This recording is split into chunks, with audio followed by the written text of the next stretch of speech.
자, 로마를 품고 왔던 바울은 예기치 않는 사건과 사고 때문에 예루살렘에 머물러야 했습니다.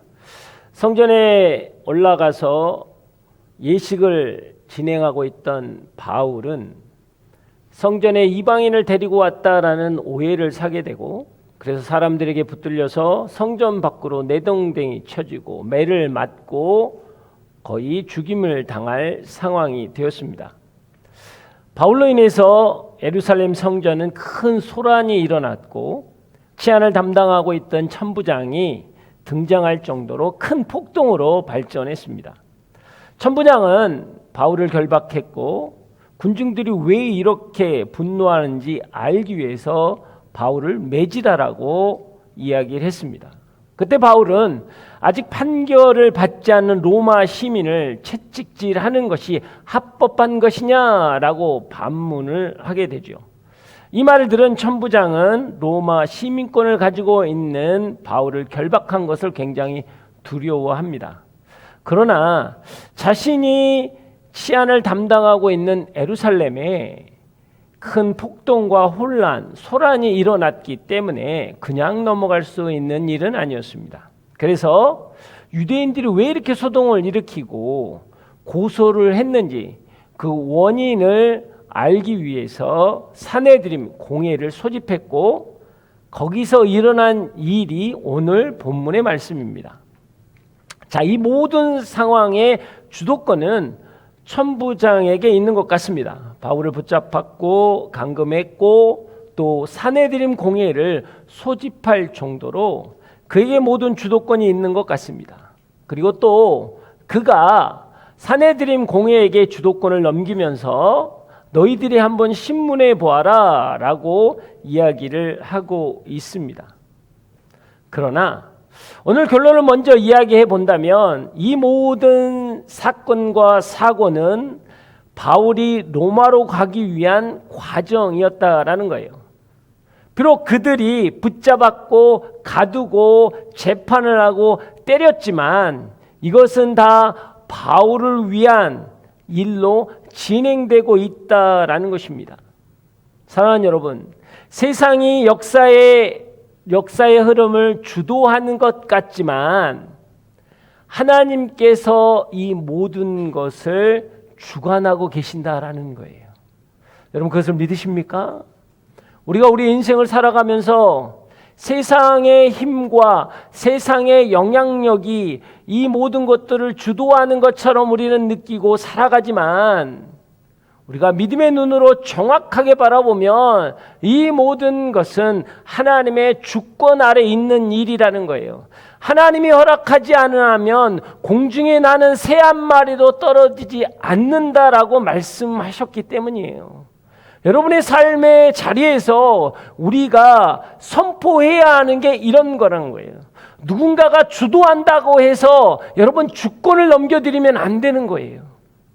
내가 힘이 약하고 부족하다고 해서 끌려가는 것 같이 어쩔 수 없는 상황이라고 할지라도 이 모든 것을 붙잡고 계시고 주관하시는 분은 하나님을 믿길 주의 이름으로 축복합니다.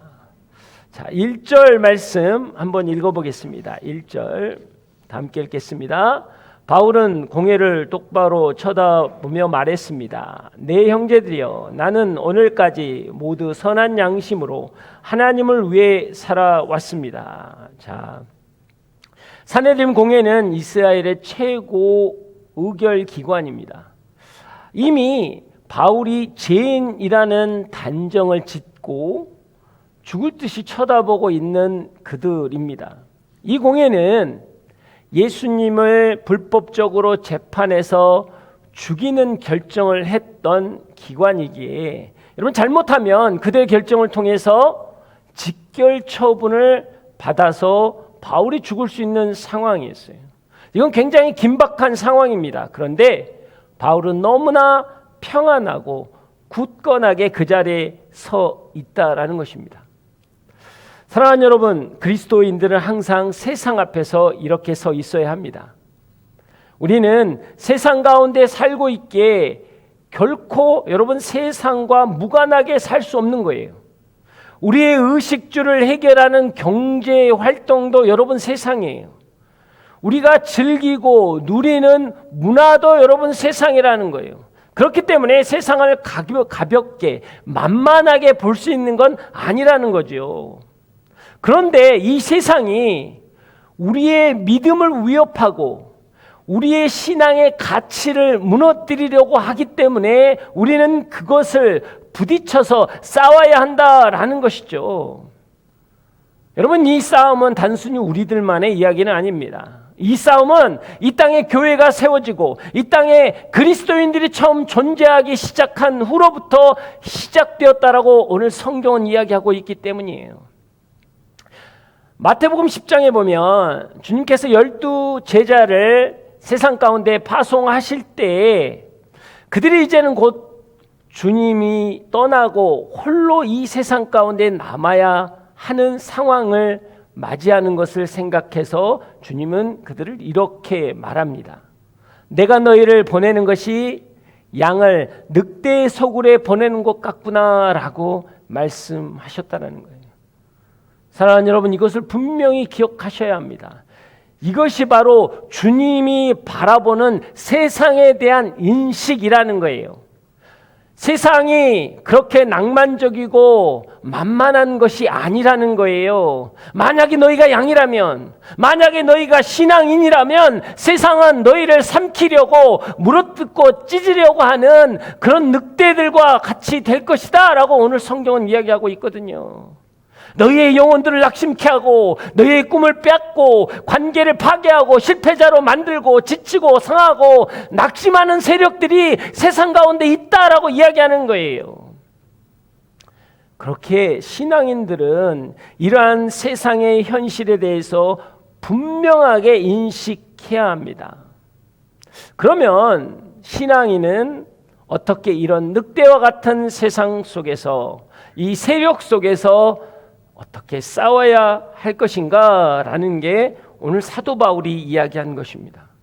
사도 바울은요, 자신을 물어뜯고 찢으려는 세상 앞에서 평정심을 잃지 않고 담대하게 이렇게 고백했어요. 나는 오늘까지 모든 선한 양심으로 하나님을 위해 살아왔다라고 선포하는 거예요. 여기서 여러분, 사도 바울이 이야기한 선한 양심은요, 어떤 도덕적이거나 윤리적인 어떤 깨끗함의 차원이 아니라는 거예요. 하나님 앞에서 양심에 거리낄 게 없다라는 것이죠. 진실 안에 머무는 서 있는 마음을 가지고 있다라는 거예요. 진리를 알지니 진리가 너를 자유케 할 것이라, 그 진리에 붙잡혀서 그의 인생을 살아냈다라는 것입니다.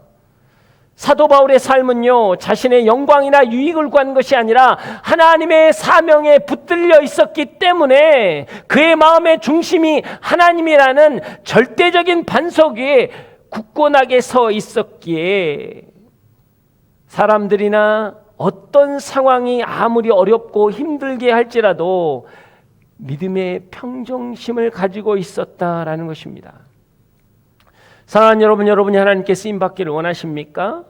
어떤 노력을 하는 게 아니라 성령의 가득한 충만함을 여러분 경험하십시오. 그러면 성령이 여러분을 사용하시기 시작할 것입니다. 자, 하나님을 위해 살아왔다 해서 여기서 여러분 살아왔다라는 말을 개역개정에서는 섬겼다라고 번역을 했습니다. 근데 이것은 헬라어로 뭐냐면 페포리투마이라는 건데요. 이 페포리투마이는 여러분 시민이라는 의미의 폴리테스에서 나온 말입니다. 이건 뭔 뜻이냐면 여러분 시민으로서 합당하게 행하라는 말이에요. 나는 하나님의 나라의 시민답게 살았다라는 거예요.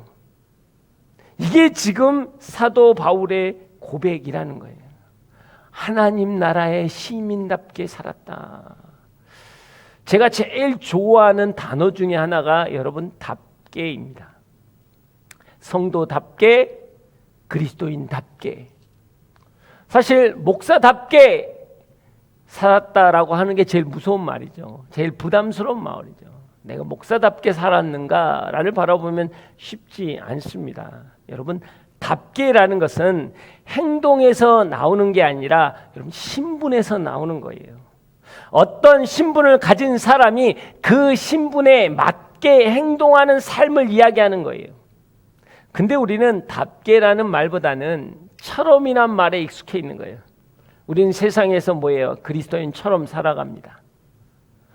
학생처럼 살아가요. 괜찮은 것처럼 살아가요. 잘 사는 것처럼 살아갑니다.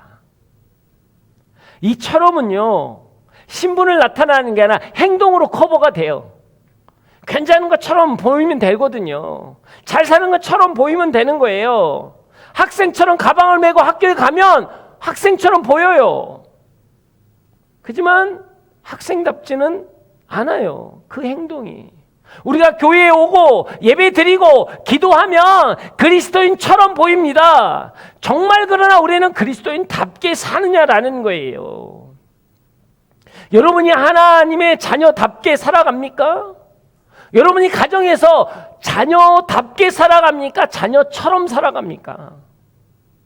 그냥 집에 들어가고 내 방 있고 엄마에게 요구할 거 요구하고 짜증 부리고 내가 하고 싶으면 하고 안 하고 싶으면 안 하고 먹고 싶으면 먹고 안 먹고 싶으면 안 먹고. 여러분, 이건 자녀답게 살아가는 행동이 아니잖아요. 자녀처럼 살아가는 거죠.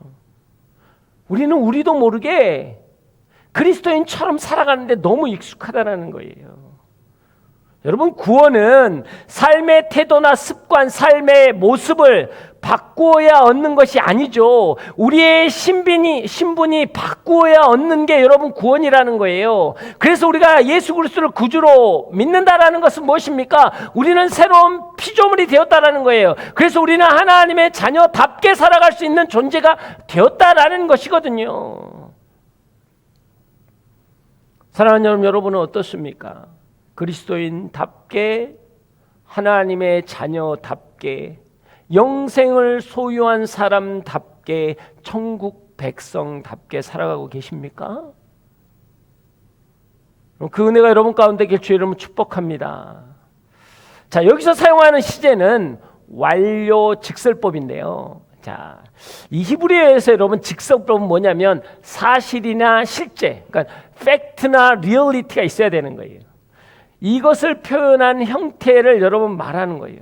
이건 뭘 이야기해요? 신앙인의 삶은 단순히 바라고 소원하는 걸로 머물러 있는 게 아니라는 거죠. 실제적이고 경험적이 되어야 한다라는 거예요. 이게 삶의 모습이라는 겁니다. 여러분, 또 완료형이라는 건 뭐예요? 과거에 있던 어떤 일들의 결과가 지속되어서 현재까지 영향을 미치고 있다라는 시제라는 거예요.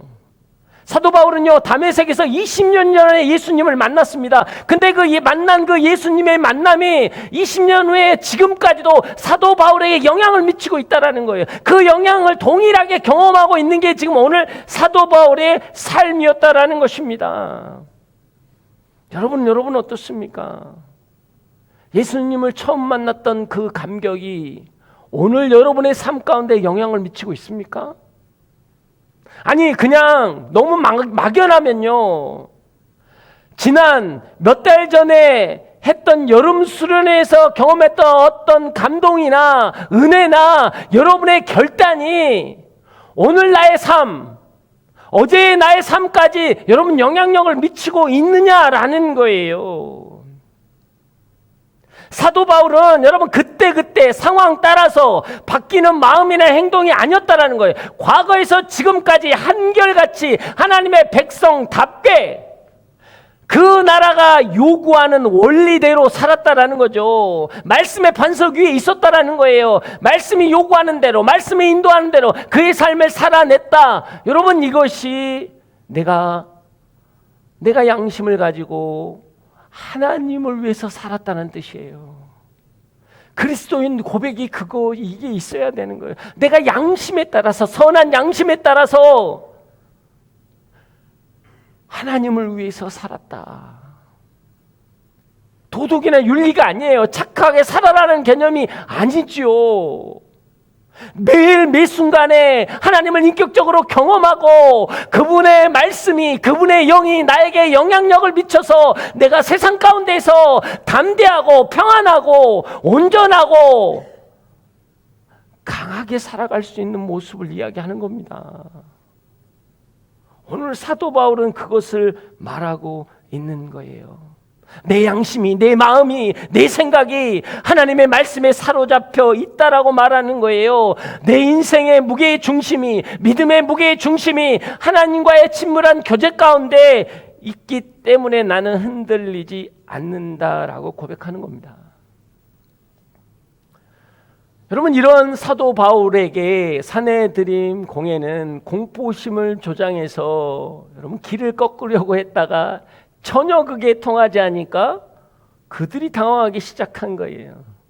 자, 2절 보십시오. 2절 보겠습니다. 시작. 그 말에 대제사장 아나니아는 바울 곁에 서 있던 사람들에게 그 입을 치라고 명령했습니다. 자, 대제사장 아나니아는 요세푸스의 기록에 보면 그는 탐욕스럽고 포악하고 성질이 급하고 잔인한 사람이라고 여러분 표현되어 있습니다. 그는 지금 바울이 말한 내용 때문에 분노해서 바울의 입을 치라고 명령한 거예요. 자, 이게 여러분 불의한 사람의 특징입니다. 뭐든지 힘으로 해결하려고 하는 거예요. 대제사장 아나니아는 자신에게 힘이 있다는 것을 보여주길 원했던 것입니다. 그러나 안타깝게도 그는요, 강한 사람이 아니라 여러분 강팍한 사람이라는 거예요. 무력을 사용하고 큰 소리를 치고 힘으로 제압하려는 거예요. 사랑하는 여러분, 강한 것과 강팍한 것을 혼동하지 마십시오. 여러분이 하고 있는 행동이나 말이 강한 게 아니라 강팍할 수 있다는 거예요. 강한 게 아니라 악한 게 될 수 있다는 거예요. 그게 힘을 가져서 내가 내 뜻대로, 우리 그럴 수 있잖아요. 나는 아는 사람이 많기 때문에 무리를 지어서 한 사람을 바보 만들 수도 있어요. 많으니까 억울하다고 나를 표현하고, 야, 이런 일 있었다? 너 아냐? 야, 너무 힘들더라? 라고 하면서 이야기를 해요. 그게 내가 많은 사람을 가지고 있다는 나의 힘이라고 생각하지만 여러분, 그것은 강함이 아니죠. 강팍감이죠. 그 안에 무너져 있는 마음이 있는데 그걸 숨기고 이야기하는 거예요. 이게 사단이 우리를 속이는 겁니다. 여러분, 그건 강함이 아니라 악함이에요. 우리가 그 안에서 자유케 되어져야 한다라는 것이죠. 사랑하는 여러분, 예수님은 근본 하나님과 하나님의 본체셨으나 하나님과 동등됨을 취하지 않는 분이셨어요. 그는 강한 분이셨습니다. 창조주 하나님이기 때문이죠. 그러나 그분은 따뜻하고 온유하고 겸손하셨어요. 자신을 조롱하고 비방하고 멸시하고 때리고 수치를 주는 그들 앞에서 여러분 침묵하셨다라는 것입니다. 사실 이 아나니아가 바로 바울 옆에 있는 사람들에게 입을 쳐라고 했기 때문에 분명히 입을 쳤을 겁니다. 입을 맞았을 거예요. 여러분, 유대인에게 있어서 여러분 엉덩이나 등을 때리는 것 외에 뺨을 때리거나 입을 때리는 건 여러분 인격적인 모독이고 수치를 주는 거예요. 지금 사도 바울은 인격적인 모독과 수치 하나도 막아설 수 없는 연약하고 나약한 사람으로 서 있지만, 초라한 모습으로 서 있지만 그는 전혀 흔들림이 없었다라는 거예요. 그리고 또 사도 바울은 한 성격 하잖아요. 맞고만 있을 수 없다. 그래서 맞대응합니다. 그게 3절부터 5절 한번 읽어보겠습니다. 자, 3절부터 5절 시작.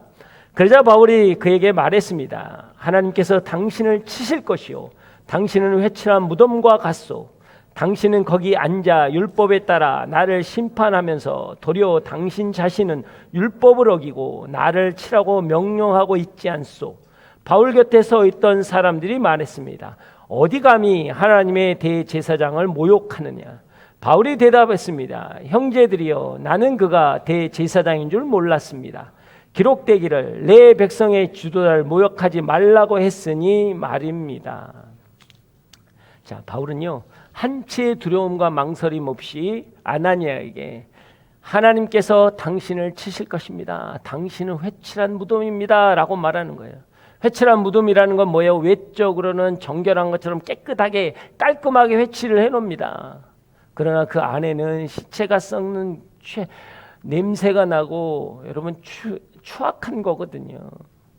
그런 모습을 지금 너는 가지고 있다라는 거예요. 겉으로는 역사와 전통을 내세우지만 진리가 없는 위선적이고 거짓된 모습을 가지고 있다라는 거예요.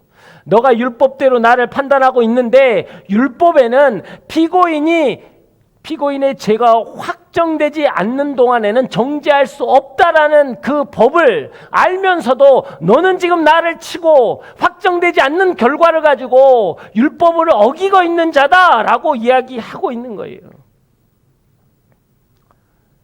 부당한 인간의 침해에 대해서 공의로운 하나님의 치심이 당신에게 있을 것이다 라고 이야기하는 거예요. 사랑하는 여러분, 하나님은 사랑의 하나님이십니다. 그래서 우리가 구원을 받았어요. 꼭 잊지 않아야 될 것. 십자가는 여러분 양날의 검과 같은 거예요. 하나님의 사랑으로 예수님이 죽으셨지만 예수님이 죽으실 만큼 하나님은 공의로운 분이에요. 죄값을 치러야 합니다. 똑같아요. 여러분이 견디고 이겨나가는 그 순간 세상이 여러분에 의해서 세상의 부주의와 부조리로 여러분을 친다고 할 때 여러분 꼭 기억하십시오. 하나님은 그들을 하나님의 공의로 치실 것입니다. 그렇기 때문에 우리는요 강하고 담대하게 그 자리를 견뎌 나아가야 하는 것입니다. 자, 그랬더니 옆에서 한 사람이 아니 내가 감히 하나님의 대제사장을 욕하느냐라고 반문합니다. 여러분 이게 사람들의 관심사예요. 지금 분명히 뭘 지적했어요? 아무리 대제사장이라고 할지라도 율법을 어겼잖아요. 율법을 어기는 것에 대해서 수정을 하는 게 아닙니다. 지금 이 사람이 율법을 어겨도 대제사장이라는 게 더 중요한 거예요. 하나님 앞에 얼마나 진실되고 얼마나 옳은가가 아니라 사람이 가지고 있는 지위와 힘이 중요하게 여겨지는 거예요. 사랑하는 여러분, 능력이나 힘 뒤에 숨지 마세요. 쥐나 어떤 물질 뒤에 숨지 말라는 거예요. 그게 뭔 뜻이냐면요, 내가 이것만 가지면 저 잘할 수 있어요. 저 열심히 할 수 있어요. 저거 다시 한번 해볼 수 있어요. 아니요, 그렇게 변명하고 거기에 숨지 마세요. 우리는 분명하게 나의 자신을 드러내야 하는 겁니다. 우리의 능력과 힘 뒤에 숨으면 그 결과는요 회칠한 무덤과 같은 거예요. 여러분 교회에 다닌다라는 말 뒤에 숨지 마십시오. 아, 저 예수 믿어요. 라는 말에 숨지 마세요. 여러분의 현실을 보라는 거예요. 일주일에 단 한 번도 말씀을 읽지 않고 하루 동안 살아가면서 단 한 번도 하나님을 생각해 보지 않고 기도하지 못했던 나의 연약한 모습, 그 모습 그대로 나아가셔야 된다라는 거예요. 저 예수 믿는다니까요. 그 한마디에 여러분이 숨어 있으면 예수님이 나를 위해 십자가에 죽으셨고 나는 구원받은 백성이고 나는 천국 갈 수 있는 백성이다라는 그런 단순 논리에 숨어 있으면 나의 삶을 드러낼 수가 없고 빛이 들어오지 못하면 어둠의 빛을 깨닫지 못하는 거예요. 우리 삶의 변화가 일어나지 않는다라는 거죠. 나의 현실을 가지고 하나님께 나아가야 하는 거예요. 나의 진짜 모습을 가지고 하나님께 나아가야 하는 거죠. 그럼 사도 바울은요 바로 이야기합니다. 아, 그래요? 아, 나는 몰랐다고. 나는 대제사장인 줄 내가 알지 못했다고. 이렇게 이야기합니다. 저 같았으면 그러지 않았을 거예요. 아니, 대제사장이야? 그러면 더 안 되지. 율법을 잘하는 사람이 이게 돼? 아니, 여보시오, 이게 말이 돼요? 이렇게 나가는 거 아니겠어요? 아니겠냐고요, 여러분. 제가 잘못하면 여러분들 늑대같이 달려서 그 이야기 할걸요. 목사가, 나는 괜찮지만 감히 목사가. 할렐루야. 네. 지금 근데 바울은 전혀 그렇지 않다라는 겁니다. 뭐라고 이야기합니까? 아, 말씀의 근거에서 출애굽기 22장에 내 백성의 지도자를 저주하지 말라라는 그 말씀의 근거에서 내가 미안하다라고 이야기하는 거예요. 여러분이 굉장히 급박한 상황이잖아요. 죽을 수 있는 상황이에요. 근데 전혀 흔들림 없는 평정심을 가지고 잘못된 것, 지적할 것은 분명히 지적하고 인정할 것은 분명하게 지금 인정하고 있다라는 거예요. 사랑하는 여러분, 그리스도인이 세상을 대적하는 능력은 힘이 아니라 순전함입니다. 정직함이고요. 성실함이고요. 거룩함이에요. 때로는 거짓 앞에서 담대해야 하지만 여러분, 나의 연약함 앞에서 겸손하셔야 돼요. 이게 순전함이라고요. 우린 자꾸 힘을 가지려고 해요. 여러분이 돈을 얼마나 가져야 세상을 이길 수 있겠습니까? 얼마나 큰 힘을 가져야 세상을 이길 수 있겠습니까? 세상을 이기는 방법은 힘이나 돈이 아니고요. 여러분, 순전함이고 온전함이에요. 바울은 그걸 잃지 않았다라는 거예요.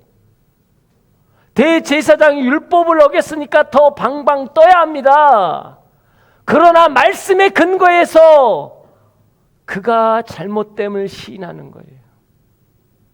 여러분, 그 시인한다라는 건 그 제사장의 잘못됨에 대한 권위를 시인해 주는 게 아니라 제사장이 가지고 있는 권위를 시인해 주는 거예요.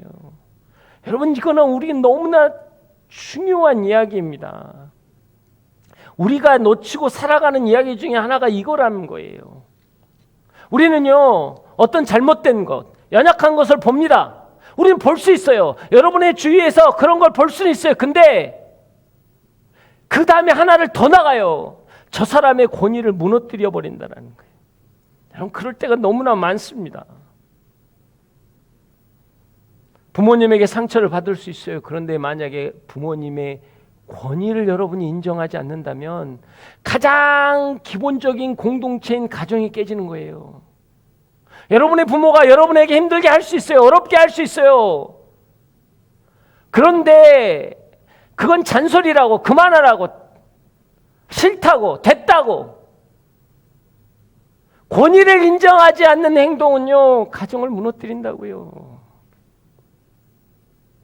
학교의 선생님에 대해서 힘들어할 수 있어요. 그분의 인격이 연약해서 부족한 모습이 보일 수 있다고요. 그러나 선생님에 대한 권위를 무너뜨리면 여러분이 사람이 사람 되는 어떤 인성에 대한 교육이 무너져 버린다고요. 여러분, 그걸 아십니까? 야, 그 박 선생이 님자 안 붙이는 게 쿨한 거 아니에요, 여러분. 그게 여러분이 힘을 갖는 게 아니라고요. 그게 여러분을 망가뜨리는 거라고요. 세상이 그렇게 이야기하는 거예요. 요즘 세상은 아무리 연약해도요, 부족해도요, 뭐 대통령도 마음대로 부르잖아요. 윤 누구누구 하면서 거의 옆집 강아지보다 못하게 부르잖아요. 이렇다고 제가 뭐 또 좌파냐 우파냐 그 뜻이 아니에요. 그게 아니라 여러분이 권위를 무너뜨리기 시작하면 여러분이 망가지는 거예요. 바울은 그걸 선택하지 않아요. 내가 지금 죽을 것 같고 내가 억울하게 잡혀있고 말도 안 되고 저들의 불의를 보았지만 권위는 인정해 주는 거예요. 당신이 대제사장입니까? 죄송합니다. 미안합니다. 그건 내가 몰랐습니다. 이 땅의 젊은이들이 가장 많이 놓치는 게 뭐예요? 권위라고요. 권위를 잃어버리는 순간 모든 것을 잃게 되어 있다라는 겁니다. 할렐루야. 여러분, 꼭 님자 붙여주세요. 그 어려운 거 아니잖아. 선생님 하면 되는 거잖아. 할렐루야. 뭐 전도사 목사도 좀 그렇게 불러주세요. 뭐, 양목사 설교가 좀 뭐 이렇게 해서 양목사님이라고 해주면 할렐루야. 유치해서 더 이상 말 안 합니다. 왜요? 이게 우리의 삶의 태도를 망가뜨리기 때문에 그래요. 바울은 그걸 알기에 절대로 그거에 대해선 타협하지 않습니다. 바울은 불의와 싸우면서 그들을 회칠한 무덤이라고 이야기했지만 하나님이 정하신 질서와 권위에 절대로 도발하지 않았다는 거예요. 삶에서 실수가 있고 틀릴 수는 있어요. 그러지만 권위가 부정되면 모든 게 무너지기 때문입니다. 이런 모습, 이게 바울이 가진 선한 양심이라는 거예요. 그럼에도 불구하고 지금 공회원들은 다 바울을 죽일 듯이 바라보고 있습니다. 그때 바울이 굉장히 한 지혜를 꺼내죠. 6절에서 8절 말씀 보겠습니다. 6절에서 8절 다 함께 읽겠습니다. 시작. 그때 바울은 모인 사람들 가운데 일부가 사두개파이고 다른 일부는 바리새파임을 알고 공회에서 크게 외쳤습니다. 내 형제들이여, 나는 바리새파 사람이며 바리새파 사람의 아들입니다. 나는 지금 죽은 사람들이 부활할 것이라는 소망 때문에 재판을 받고 있습니다. 그가 이렇게 말하자 바리새파 사람들과 사두개파 사람들 사이에 논쟁이 일어나 회중은 반으로 나뉘었습니다. 사두개파 사람들은 부활이 없으며 천사나 영도 없다고 주장하면, 반면 바리새파 사람들은 그 모든 것을 인정했기 때문입니다. 자, 바울이 보니까 사내들 공회에 두 파가 섞여 있다는 거예요. 일부는 사두개인이고 일부는 바리새인들이었다는 거예요. 이들은 율법을 따라 삶을 살아가고 나름대로 정치권의 권력을 갖고 있는 사람들이었습니다. 그러나 바리새인과 사두개인은 물과 기름처럼 신앙의 노선이 완전히 달랐다는 거예요. 바리새인들은 천사와 영의 존재, 부활을 믿었지만 현세주의적인 사두개인들은 부활이나 천사나 영적인 존재를 인정하지 않았다는 거예요. 그래서 사도 바울이 딱 그걸 보고 선포하는 거예요. 나는 바리새파의 아들입니다. 정통 바리새입니다. 그 뜻이거든요. 그리고 내가 믿는 죽은 자가 부활한다라는 그 신앙 때문에 오늘 재판을 받습니다. 라고 선포하기 시작하는 거예요. 그랬더니 사내드림 공회가, 그렇게 죽이려고 바울을 했던 그 사내드림 공회가 둘로 쫙 갈라진 거예요. 홍해 갈라듯이. 그리고 상황이 딱 달라지는 거죠. 바리새인들이 딱 듣는 것이죠. 그래? 그러면서 바울에게 뭐라고 해요? 우리가 남이가, 이게 되는 거예요. 갑자기 죽이려고 하다, 야, 우리가 남이가, 그러면서 난리가 난 거예요. 맞아. 야, 이거, 아니, 천사가 그한테 가르쳐 줄 수 있는 말이잖아. 그거 틀린 거 아니야. 이 사람은 틀린 게 아무것도 없어. 라고 이야기하고 있는 겁니다. 이게 되게 웃긴 거예요. 그게 9절과 10절입니다. 9절과 10절. 한번 읽어보겠습니다. 9절과 10절. 시작. 그래서 큰 소동이 일어났습니다. 바리새파 율법학자 몇몇이 일어나 격렬하게 논쟁하며 말했습니다. 우리가 보니 이 사람은 잘못이 없소.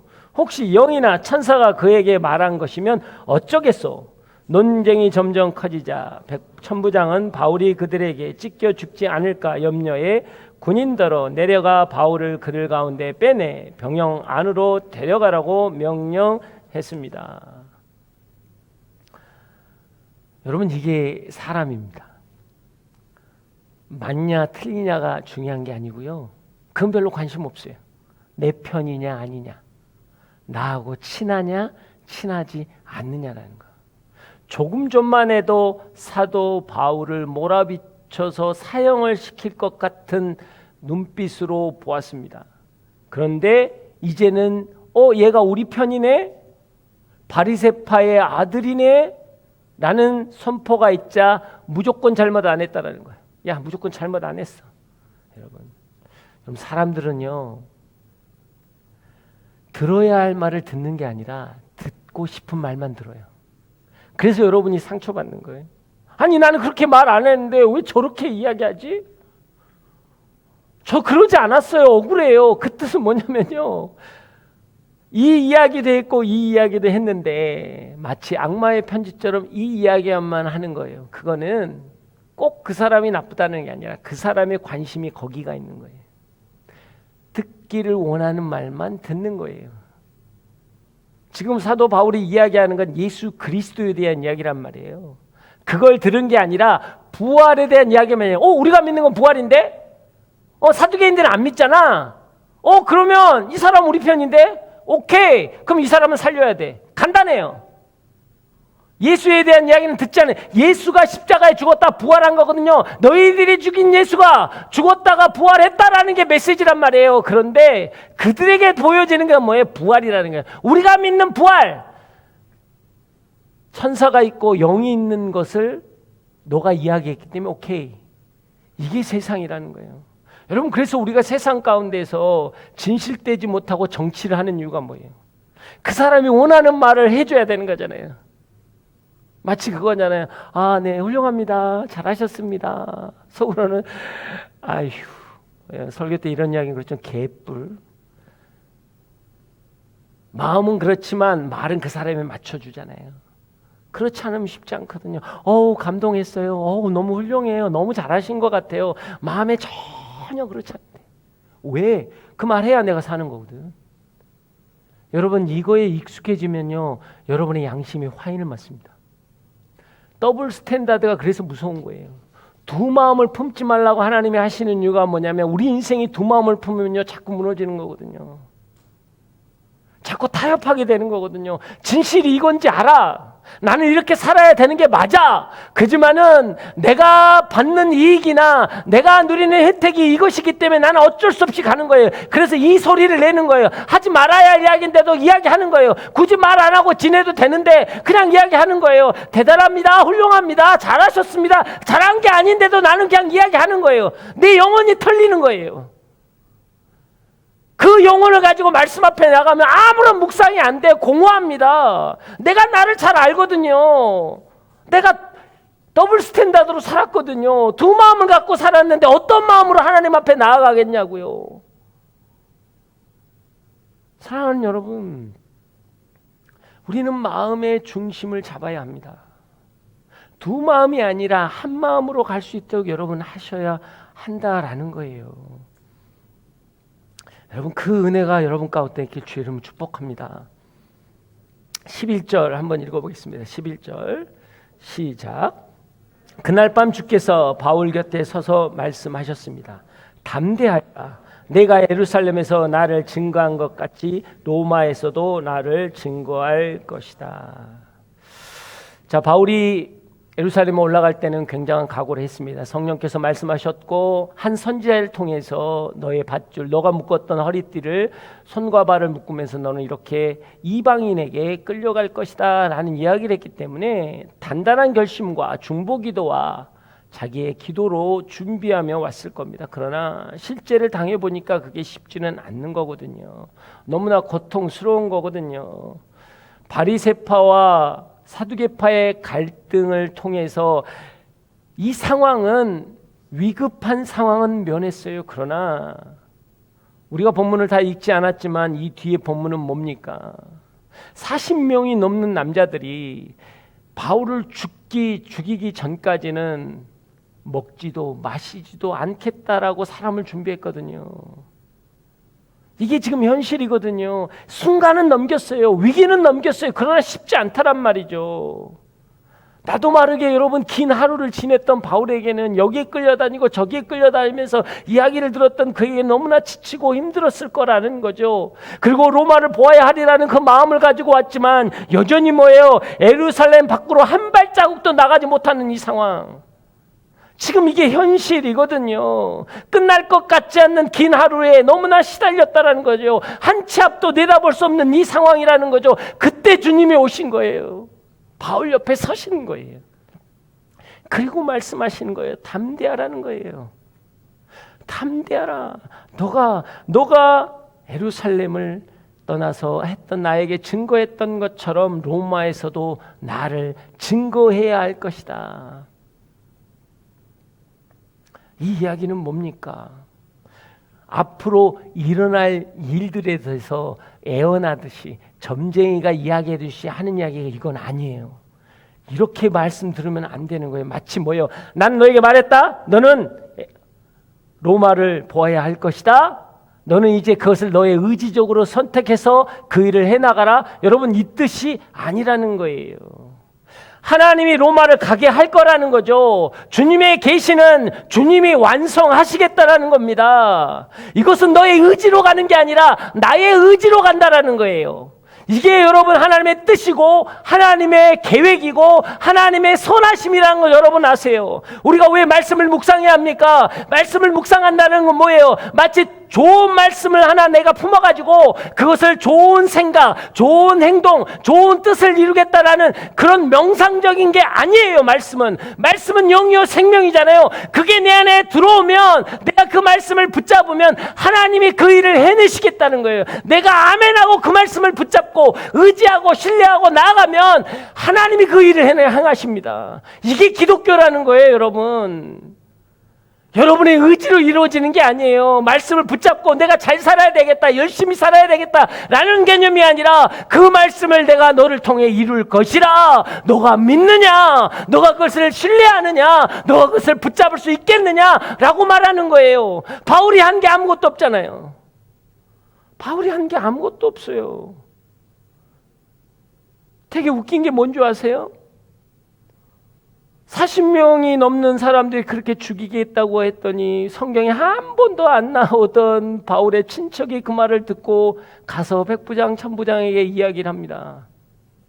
그 이야기를 듣고 아이고 여기에 놔두면 바울 죽겠구나 라고 해서 여러분 가이사랴로 이동시키는 거예요. 그것도 수백 명의 군사를 이끌고. 유대인의 음모가 바울이 예루살렘을 떠나는 시작점이 됐어요. 바울이 한 건 아무것도 없다니까요.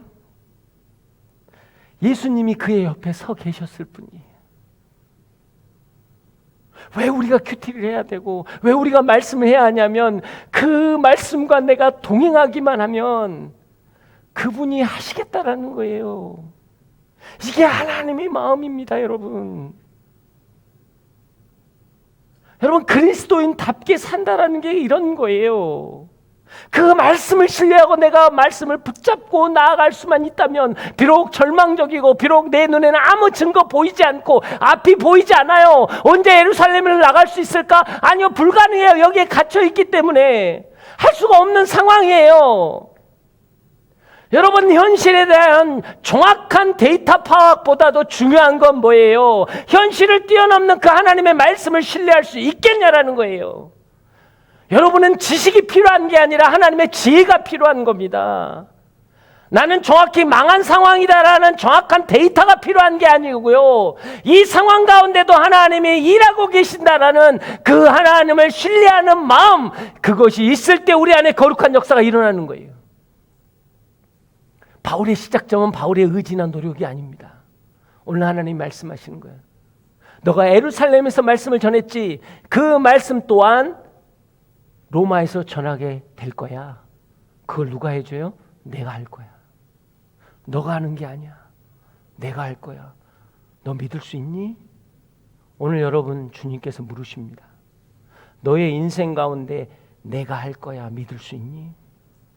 너가 하는 게 아니야. 내가 하는 거야. 그 시작점이 유대인의 음모로 정말 이제는 죽었구나 하는 그 시작점이 출발점이었다는 거예요. 여러분의 지금 인생 가운데 나는 죽을 것 같고 힘들고 어렵고 도저히 내 힘으로 내 능력으로 아무것도 할 수 없는 상황입니까? 여러분이 오늘 그 말씀을 붙잡으면 그게 시작점이 될 것입니다. 여러분 믿으세요? 여러분 이게 믿음이에요. 하나님의 의지를 신뢰하는 것, 하나님의 역사하심을 신뢰하는 것.